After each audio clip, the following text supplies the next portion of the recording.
యాదాద్రి భువనగిరి జిల్లా యాదగిరిగుట్ట పట్టణంలో ఆత్మీయ సన్మాన సభ ఏర్పాటు చేశారు. ఆలేరు నియోజకవర్గంలో గెలిచిన సర్పంచులకు, ఉప సర్పంచులకు సన్మాన సభ ఏర్పాటు చేసి మెమెంటో లక్ష్మీనరసింహస్వామి వారి కండువా, లడ్డు ప్రసాదం అందజేశారు. సర్పంచులు, ఉప సర్పంచులకు ఆత్మీయ సన్మాన సభను తెలంగాణ రాష్ట్ర ప్రభుత్వ విప్ ఆలేరు ఎమ్మెల్యే బీర్ల ఐలయ్య ఆధ్వర్యంలో ఏర్పాటు చేశారు. ఈ సభకు తెలంగాణ రాష్ట్ర ఎస్సీ, ఎస్టీ, మైనార్టీ సంక్షేమ శాఖ జిల్లా ఇన్ఛార్జి మంత్రి అడ్లూరి లక్ష్మణ్, భువనగిరి ఎంపీ చామల కిరణ్ కుమార్ రెడ్డి ముఖ్య అతిథులుగా హాజరయ్యారు.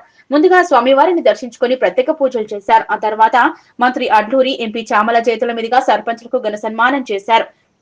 యాదగిరిగుట్ట పట్టణంలోని గోశాల వద్ద నుంచి సుమారు 2000 మందితో భారీ ర్యాలీ నిర్వహించి శ్రీ లక్ష్మీనరసింహస్వామి ఫంక్షన్ హాల్లో ఆత్మీయ సన్మాన సభలో పాల్గొన్నారు. ఆలేరు నియోజకవర్గంలోని సర్పంచులు, ఉప సర్పంచులు, వార్డు సభ్యులు, కార్యకర్తలు, నాయకులు పెద్ద ఎత్తున సమావేశంలో పాల్గొన్నారు. ఈ సందర్భంగా వారు మాట్లాడుతూ ప్రజల విశ్వాసంతో ఎన్నికైన సర్పంచులందరికీ హృదయపూర్వకంగా అభినందనలు తెలియజేశారు. గ్రామాల అభివృద్ధిలో సర్పంచుల పాత్ర అత్యంత కీలకమంటూ గ్రామస్థాయి పాలన బలపడితేనే రాష్ట్ర అభివృద్ధి సాధ్యమవుతుందన్నారు. కేంద్రం మరియు రాష్ట్ర ప్రభుత్వం అమలు చేస్తున్న వివిధ సంక్షేమ పథకాలు అర్హులైన ప్రతి పేద కుటుంబానికి అందేలా సర్పంచ్లు బాధ్యతగా పనిచేయాలన్నారు. ముఖ్యంగా విద్య, వైద్యం, త్రాగునీరు, పారిశుద్ధ్యం, రహదారులు వంటి మౌలిక సదుపాయాల అభివృద్ధికి ప్రాధాన్యత ఇవ్వాలన్నారు. ప్రభుత్వం గ్రామాల అభివృద్ధికి కేటాయిస్తున్న నిధులను సద్వినియోగం చేసుకుంటూ పారదర్శక పాలనతో ప్రజల విశ్వాసాన్ని మరింత బలపర్చాలని మంత్రి పిలుపునిచ్చారు. ప్రతి గ్రామాన్ని ఆదర్శ గ్రామంగా తీర్చిదిద్దడమే కాంగ్రెస్ పార్టీ లక్ష్యమన్నారు. అదేవిధంగా కాంగ్రెస్ పార్టీ ప్రజల సంక్షేమం, సామాజిక న్యాయం పట్ల ఎప్పుడూ నిబద్ధతతో పనిచేస్తుందని, ప్రజల అవసరాలను తెలుసుకుని వాటిని పరిష్కారాలు చూపడమే పార్టీ విధానమన్నారు.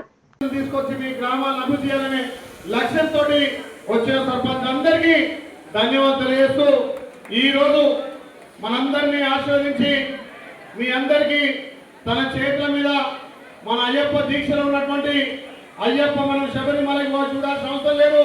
ఇక్కడనే మన ముందు వచ్చినటువంటి మన ఇన్ఛార్జి మంత్రులు అడ్లూరి లక్ష్మణ్ కుమార్ గారికి చేతులు జోడించి నమస్కారాలు తెలియజేస్తూ, ఇంకో ముఖ్య అతిథి పెద్దన్న పిలవగానే నా కొండంత అండగా అన్ని సమస్యల మీద స్పందించే మన ఎంపీ చామల కిరణ్ కుమార్, మన ఆడబిడ్డ అక్క మహిళా కమిషన్ చైర్మన్ గారు శోభక్క గారు, అదేవిధంగా పెద్దలు అవేశిస్తి గారు, పెద్దలు చంద్ర ఉపేంద్ర రెడ్డి గారు, జిల్లా నాయకులు బీల శంకర్ గారు, అదేవిధంగా బీసీల ముద్దుబిడ్డ ప్రమోద్ కుమార్ గారు, మదరన్న గారు, ఎంపీపీ కిషన్ గారు,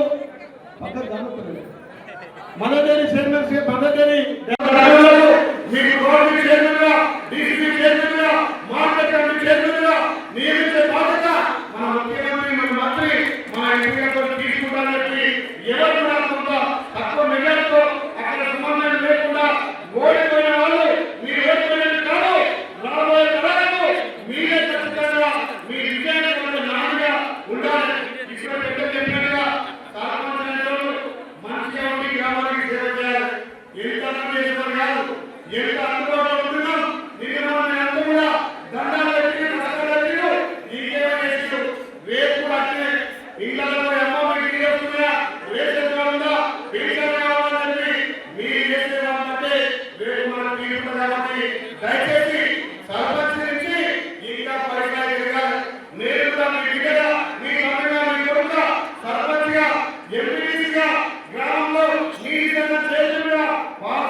అంటే కష్టపడ్డ వాళ్ళకు తప్పకుండా విజయం వరిస్తుంది. ఇప్పుడు మీకు మొదటి పై ఎక్కాలంటే మీరందరూ మీ గ్రామాలలో అభివృద్ధిలో కానీ వాళ్ళ పలకరింపులో కానీ పొద్దున మాది పాటు చేసినట్టుగా ఒక వస్తే అరే మా సర్పంచ్ వచ్చిందా, మా సర్పంచ్ చెప్తున్నారు, మా సర్పంచ్ మాకు అందుబాటులో ఉన్నది మంచి పేరు తెచ్చి రాబోయే రోజులు కూడా నేను మన గ్రామంలో చూసారు. అమ్మ మన ముఖ్యమంత్రులు మన ప్రభుత్వం ఉంది, ఇంకా 3 ఏళ్ళు ఉందంటే బిడ్డ 3 ఏళ్ళు కాదు, ఇంకా వచ్చే 5 ఏళ్ళు నువ్వే ఉంటావు, ఇంకా వచ్చే 5 ఏళ్ళు కూడా మనం ఏమంటారు మరి మీరే మాట ఇచ్చారు. 8 ఏళ్ళు 8 సంవత్సరాలు ఎప్పుడు మనం లేదు, రేపు మనం పోలేదు. ఇప్పుడు కూడా మంత్రులు మొన్న జరిగిన ఇక్కడ కాంగ్రెస్ టీఆర్ఎస్ పోటీ కాదు, కాంగ్రెస్ బీజేపీ పోటీ కాదు, కాంగ్రెస్ పోటీ పడుతుంది. అంటే మన ఎక్కువ ఆశగా ఉండి మనకు పోటీ పడ్డది కాబట్టి రేపు ఎవరైతే మొన్న సర్పంచ్గా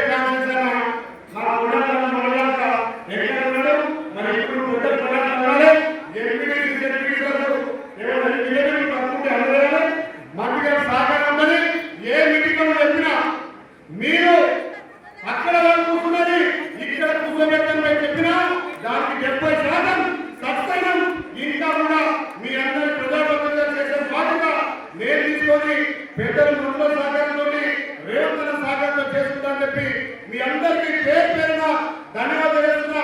ఇలా ఆలయంలో అగ్రగా ఉంచినందుకు కార్యకర్తలు కానీ నాయకులు కానీ సమన్వయంతో ఇంత పెద్ద ఎత్తున సర్పంచ్ గా ఉప సర్పంచ్ గా వార్డు మెంబర్ తెప్పించిన ఆలయ ప్రధానికానికి 2 చేతుల నుంచి నమస్కారం చేస్తున్నా. జై 2 సంవత్సరాల సామోదర పడుతుంది లేచి పార్టీ అడ్రస్ వాళ్ళ యొక్క పార్టీ యొక్క అడ్రస్ గల్లంత అయితే ఏం చేయాలన్నట్టు ఏ విధంగా నా పార్టీ యొక్క పరువును దక్కించుకోవాలి. ఈరోజు మీ అందరికీ తెలుసు 10 సంవత్సరాలు అసెంబ్లీకి రాలేదు. ఇరిగేషన్ సంబంధించినటువంటి చర్చ జరిగితే మాజీ ముఖ్యమంత్రి కేసీఆర్ అసెంబ్లీ రాలేదు. నిరుద్యోగ విషయంలో ఉద్యోగాలు ఎన్ని ఇచ్చినాం మన ప్రభుత్వంలో కూడా అనే విషయం చర్చ జరిగితే అసెంబ్లీ రాలేదు. ఈ తెలంగాణ ప్రజలకు సంబంధించినటువంటి అనేక సమస్యల విషయంలో చర్చ జరిగినప్పుడు ఏ రోజు అసెంబ్లీ కాలు పెట్టే మాజీ ముఖ్యమంత్రి కేసీఆర్ మరి ఏం మాట్లాడతాడు. ఈ రోజు ఈ రాష్ట్రంలో బలైన వర్గాలకు సంబంధించినటువంటి 42% చట్టాన్ని వేసి ఈ రోజు ఎంతైతే ఈ రాష్ట్రంలో బలైన వర్గాలకు న్యాయం జరగాలని చట్టాన్ని వేసి గౌరవ ముఖ్యమంత్రి రేవంత్ రెడ్డి గారి నేతృత్వంలో కూడా చట్టసభలో చర్చ పెడితే రాలేదు. ఈ రాష్ట్రంలో 30 సంవత్సరాలకి అన్నదమ్ములాగా కలిసినటువంటి షెడ్యూల్ క్యాస్ట్ ఏదైతే ఎస్సీ కేటగిరీ కులకరణ ఎస్సీ యొక్క ఏదో ఏబిసిడి వర్గీకరణ విషయంలో చట్టం చేసే విషయంలో ఈ రాష్ట్రంలో ఉన్నటువంటి 6వ తెలంగాణ ఉద్యోగంలో డబ్బు కొట్టింది దళితుడు, ఏదైతే ధర్మ చేసిన దళితుడు, ముందు నిలబడిన దళితుడు ఈ రోజులో తెలంగాణ ఉద్యోగులు అత్యధికంగా ఈ రాష్ట్రానికి తీసుకొచ్చి వెళ్తున్న బలిదానం తీసుకున్న బీసీలు ఎస్సీలు మన బీసీల చట్టాన్ని చేస్తే మాజీ ముఖ్యమంత్రి అసెంబ్లీ గారు ఎస్సీ యొక్క కేటగిరీ చేస్తే ఏపీసీడీ వర్గీకరణ చేస్తే అసెంబ్లీ గారు ఈ అసెంబ్లీ ఈ మాజీ ముఖ్యమంత్రి వేసాడు, పెద్దలు వేసిందాడ, సినిమాలు వేసిందాడ. ఇక్కడ మన నిజానికి కూడా సాక్ష్యం. ఆ రోజు ఏం మాట్లాడారు 2023 ఎన్నికల ముందు ముఖ్యమంత్రి మూడోసారి మీరు ముఖ్యమంత్రి అయితే మాదే రాజ్యం వస్తాయని మాట్లాడారు. మూడోసారి తెలంగాణ మార్చిపోతుంది. గౌరవ ముఖ్యమంత్రి రేవంత్ రెడ్డి గారి పరిపాలనలో రాజ్యాన్ని పోతుంది. తెలంగాణ రాజ్యం నుంచి మన ప్రభుత్వాలు వచ్చిన తర్వాత పార్లమెంట్ ఎన్నికలు వచ్చినాయి. పార్లమెంట్ ఎన్నికలు వచ్చినప్పుడు ఏమన్నాడు కేటీఆర్ ఏమన్నాడు, హరీష్ రావు ఏమన్నాడు, సారు 16 తెలంగాణ పార్లమెంట్ సీట్ మొత్తం మారారు. ఏమైంది ఎన్నిక జరుగుతున్న రోజు మధ్యలో పాడేసేసి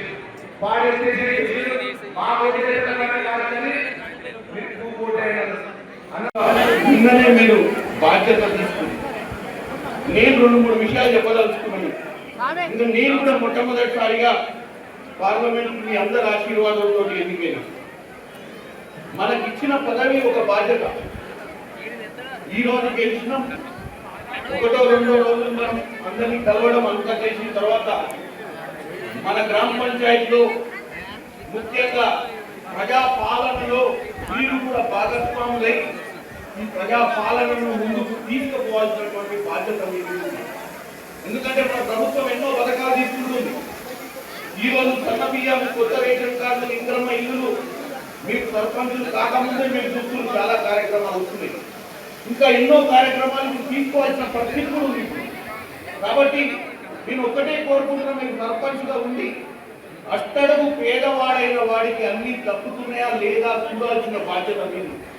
ఎందుకంటే ఇన్ని రోజులు సర్పంచులు లేరు ఊర్లలో. ఎమ్మెల్యే గారే అన్ని నిర్ణయాలు తీసుకొని ఊర్లలో మీ పెద్ద నాయకులు, మండల స్థాయి నాయకులు, జెడ్పీటీసీలు, ఎంపీటీసీలు ఉన్న వాళ్ళందరితోటి ఎవరికి మంచి చేయాలి అన్న ఆలోచనతో ముందుకు పోయి ఇవాళ మిమ్మల్ని ఎన్నుకున్నటువంటి ప్రజలు మీ మీద ఎక్కువ నమ్మకంతో రేపు మీ దగ్గరకు వస్తారు. నిన్నటిదాకా వాళ్ళు చాలా మంది ఎమ్మెల్యేని కలిసే ప్రయత్నం చేసినా ఎమ్మెల్యే గారు అందుబాటులో ఉంటారు, అందరికీ కలవలేని పరిస్థితి. కానీ రేపటి నుంచి మీ దగ్గరికి అందరూ వస్తారు. లేని వాళ్ళు వచ్చినప్పుడు వాళ్ళకి న్యాయం చేయడానికి ప్రయత్నం చేస్తే మీరు ఈరోజు సర్పంచ్గా కాదు రేపు ఇంకా పెద్ద ఎన్నికలలో డిప్యూటీసీ అయ్యే అవకాశం ఉంటుంది. రేపు అవసరం వస్తే భవిష్యత్తులో ఇంకా పెద్ద పెద్ద ఎన్నికలు చేసే అవకాశం ఉంటుంది. దీంతో మంచి పేరు తెచ్చుకున్న వాళ్ళకు భవిష్యత్తు ఉంటుంది. దీని వల్లనే మంచి పేరు తెచ్చుకోకుండా ప్రజలకు అందుబాటులో లేకుండా సర్పంచ్ గెలవని హైదరాబాద్ పడడానికి పోయి మళ్ళీ వచ్చేసారి ఎన్నికలలో మిమ్మల్ని ఏం ఎన్నికల్ని ఓటా గెలవలేదు. కాబట్టి పార్లమెంట్ సభ్యులుగా నేను కూడా మీరందరూ నన్ను గెలిపి ఒక బాధ్యతగా నేను నిలబడి ఒక్క రోజులో పార్లమెంట్ ఎక్కుంటుంది. వీలైనంత మటుకు మనకి ఏ సమస్య ఉన్నా పార్లమెంట్ లో మాట్లాడే ప్రయత్నం చేస్తాం. మీరు కూడా రేపటి నుంచి మీ బాధ్యతలు నెరవేర్చాలి. ఎందుకంటే సర్పంచ్ అనేది మొట్టమొదటి స్థాయి. ఈ రోజు మీ దృష్టికి తీసుకొస్తా, భారతదేశంలోనే చాలా మంది సర్పంచ్లే కూడా ముఖ్యమంత్రులైన వాళ్ళు. అంటే మొదలు సర్పంచ్ అయి ముఖ్యమంత్రి అయిన వాళ్ళ విలాసరావు దేశ్ముఖ్ గారు మహారాష్ట్రకు మొదట్లో సర్పంచ్ అయిన తర్వాత ముఖ్యమంత్రి అయింది. భజన్ లాల్ గారు రాజస్థాన్ సర్పంచ్ అయి తర్వాత ప్రజలకు సేవ చేసుకునే ముఖ్యమంత్రి స్థాయికి ఎదిగింది. హేమంత్ బిస్వాల్ ఒడిశాలో ఒక సర్పంచ్ స్థాయి నుంచి ముఖ్యమంత్రి స్థాయి దాకా ప్రజాసేవలో ఆయన పదవి కలిగింది.